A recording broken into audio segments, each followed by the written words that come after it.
when you're ready. Afternoon. Afternoon, Gail. Everyone back from international duty. How are you looking team-wise for tomorrow? Good shape? Not so good shape? COVID stayed away?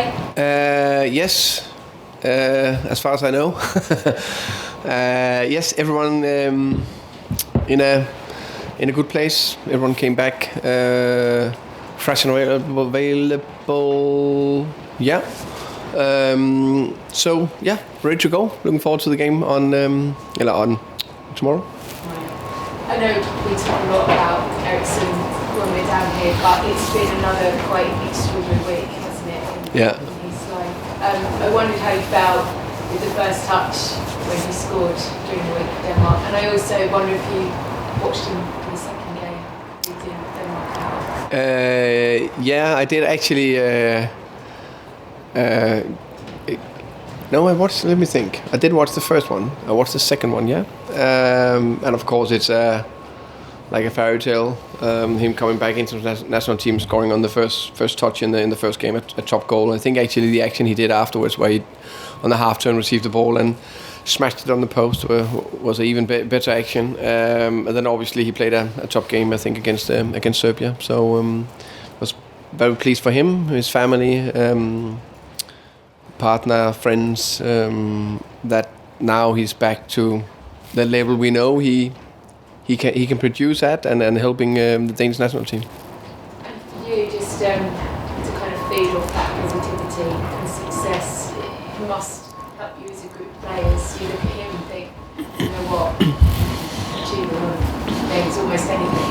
Yeah, definitely. I'll say the first thing I said to him when he came back in, hopefully he has saved a few goals for us, because he scored in the first two games for Denmark. So hopefully he can do that for us as well.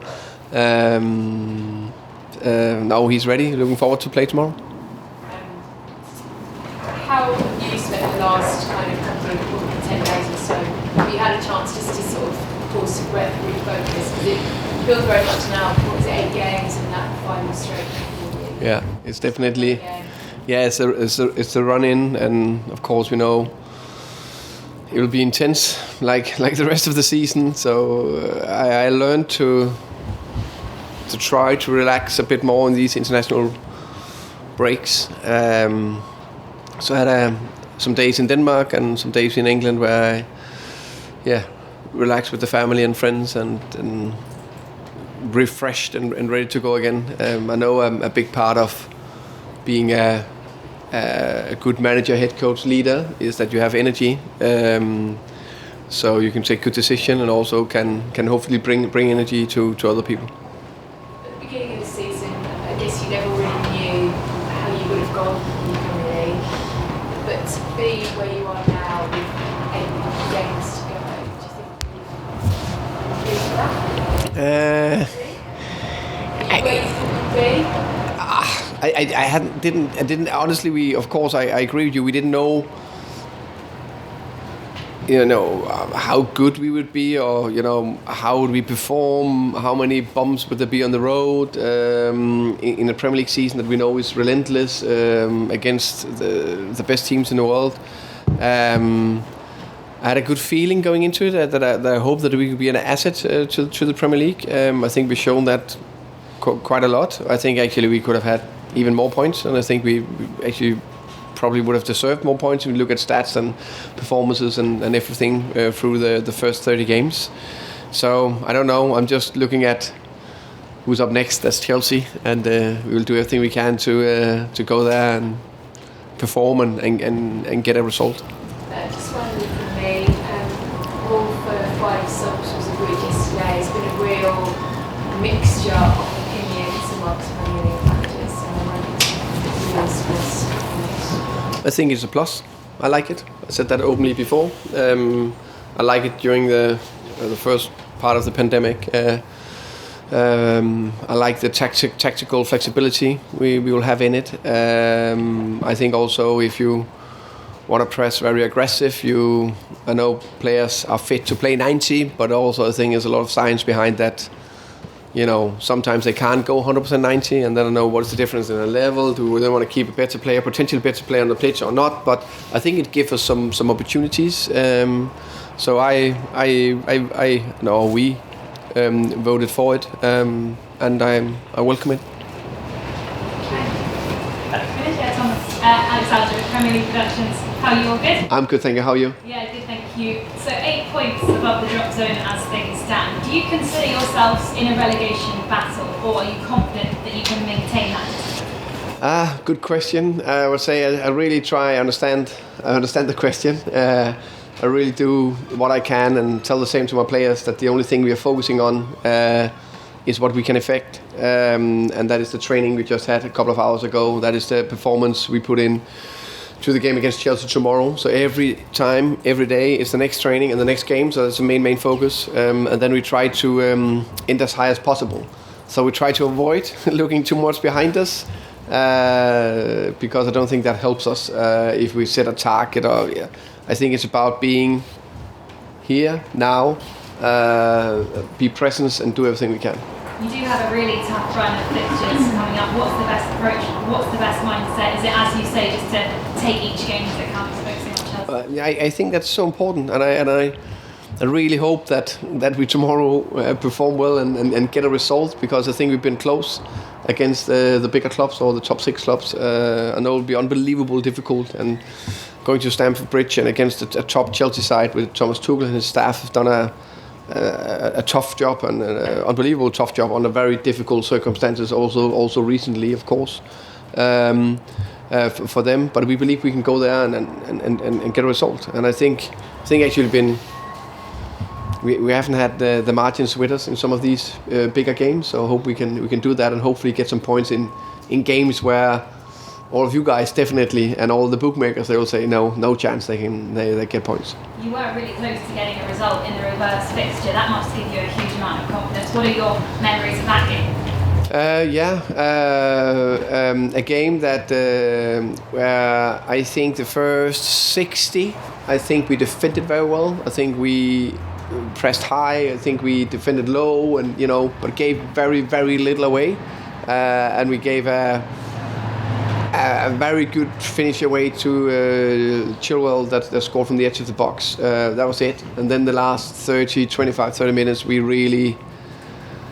It's crazy that sometimes things can change the dynamic in a game. We changed system a little bit, did a few bits, and sometimes it pays off, sometimes it don't. But it did in that game in terms of we created a lot of chances, and Mendy was from a different planet that day. So can we do something similar? It would be fantastic. I know it'll be probably a tiny bit more difficult at Stamford Bridge. What are you expecting from Chelsea this time? Have you watched them much recently? Yeah, of course. Preparation up to this game. Watch them. I think it's a team of world-class players. I think it's clear that I think this season it's been. I know that Liverpool and City are a little bit ahead of Chelsea, but I don't think it's much.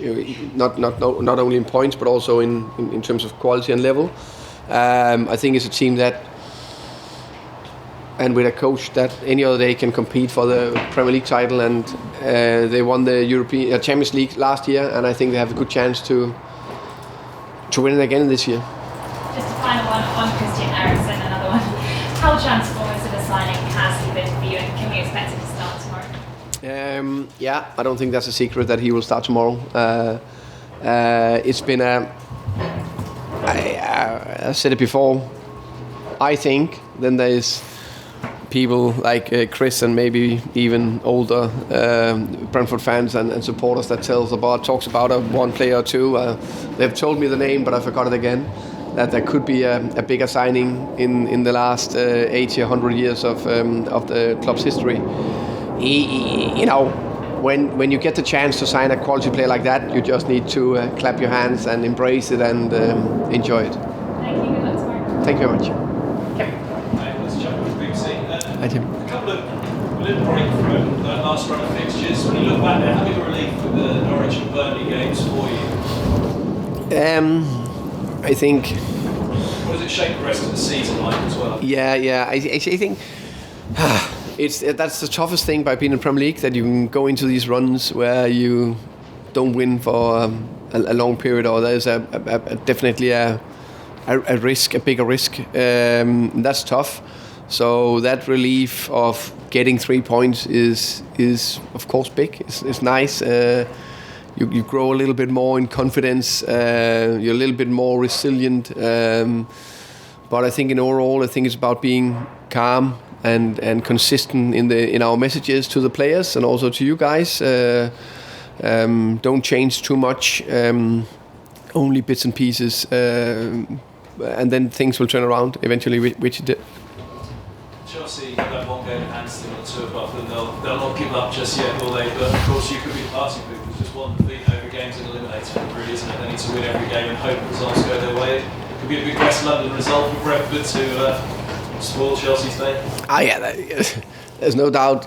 If we could be that good, and I also think you need to be a tiny bit lucky and get the margins with you if you want to play. If you're playing against a top 6-7 side in Europe, is one of the best teams in the world. They are, Champions League winners last year, and they can win it again. So it's world-class players. So if we can go there and win, that'll be the result of the season probably for us. But we'll go there and do everything we can. We know they are massive favourites, and probably 9 out of 10 times they'll win the game. How highly do you regard Tuchel? Where does he rank for you in the top managers in the world? Who? Thomas Tuchel, yeah. Now Thomas have done a very impressive job at Chelsea. It's clear when he came in and more or less immediately adjusted a few bits, and that got the team going, and they ended the season by winning the Champions League, which is very impressive. I think he's done fantastic. I think the way he structured the team, the way he organized and put the different types in the different positions, so they have a clear way of doing things, I think is impressive. Christian Eriksen, media after the game in Denmark, I know there was a lot of excitement about the performance, but a lot of excitement about his future as well. When do you get to put an arm around him and say, Christian, next season, what's happening? Hopefully as soon as possible. I don't think it's any secret that we, of course, would like to continue. I'm pretty convinced and sure that Christian is enjoying it here, but also convinced that nothing will be decided before the end of the season from either side. So I guess I'll get a lot of these questions every Friday, and I'll try to answer them in the best possible way. But I think there is it's clear we would like to continue with Christian. Nothing decided. Do you anticipate negotiations will start soon, or have they started already? I think that's something we keep internal. Anyone else before we move to the Izzy? Afternoon, Thomas, how are you? I'm good, thank you. How are you, Izzy? Very good, thank you. One question I did want to ask. David Raya made this Spain debut last week. How great was it to see him play for a very well respected, make his debut for a very good and well respected nation? I would love for that question. That was huge. I think from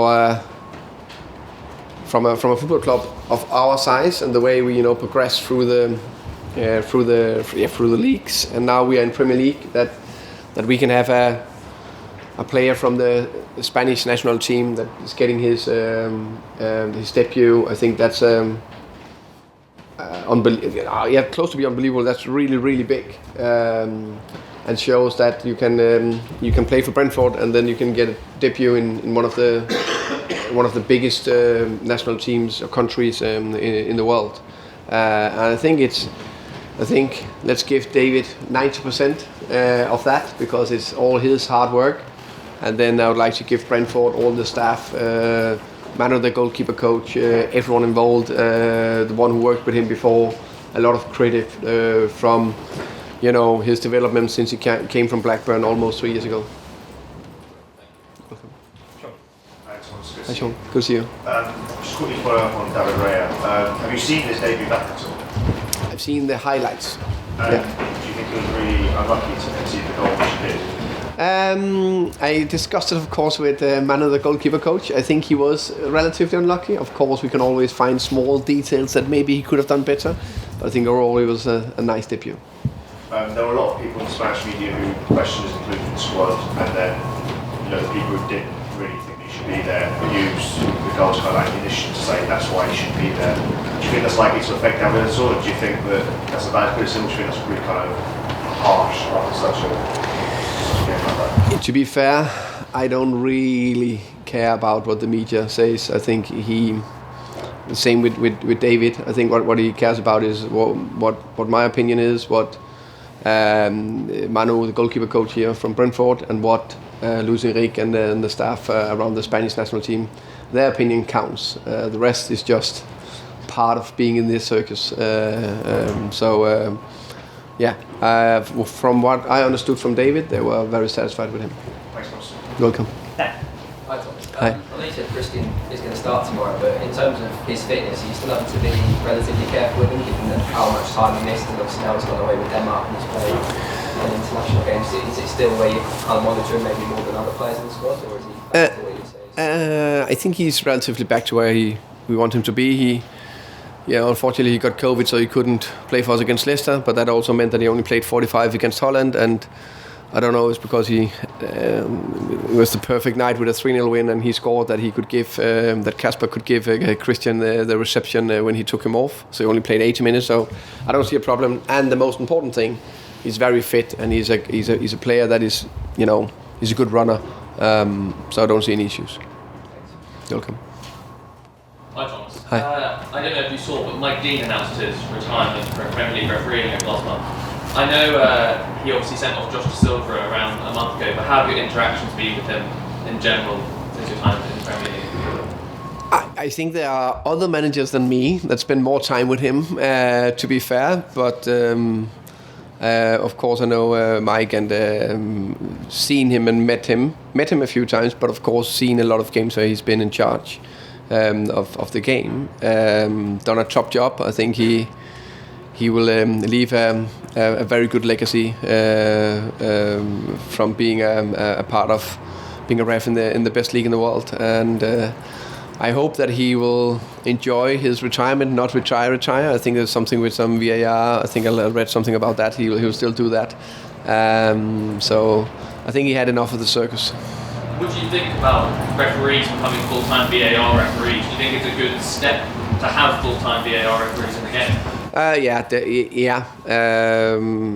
think definitely the more full-time people you have, I think the better they can be educated in the different part of the job or whatever the task is. I think definitely that'll give them a bigger, how can you say, possibility to higher the quality in the job they're doing. Thanks. You're welcome. Still under immediate embargo at the moment. Are you happy with that? Or do you want to? I don't mind switching on quickly. Okay, if we stop there, we'll go on to embargo for 10:30.